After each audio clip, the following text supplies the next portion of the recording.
Le bandiere verdi e le bandiere nere raccontano la stessa montagna vista da due punti di vista diversi. Da una parte c'è chi prova a tenere insieme comunità, paesaggio, lavoro, memoria e futuro.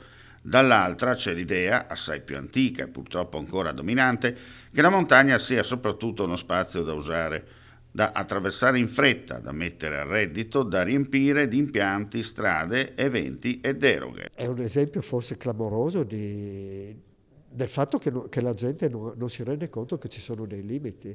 E questa cosa in qualche modo è figlia di tutta quella tendenza a liberalizzare anche gli accessi dei veicoli a motore in montagna.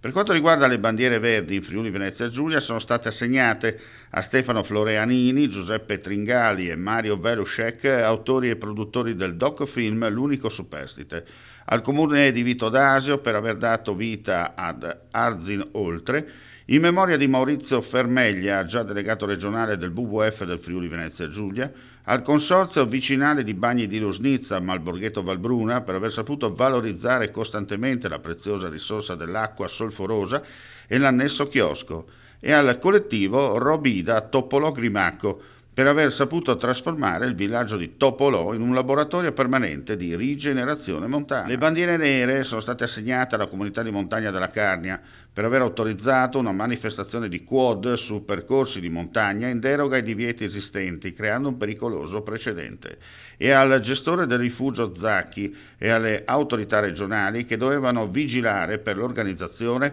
all'interno di un'area SIC di feste causa di forte inquinamento acustico, su cui il Servizio Foreste e Corpo Forestale della Regione avrebbe dovuto vigilare ed intervenire. Aumentano queste esperienze dal punto di vista proprio quantitativo e qualitativo. Certo che non bucano i mass media, no? Per cui non vengono sufficientemente valorizzate, no? È importante metterle in evidenza e poi fare rete tra queste esperienze positive.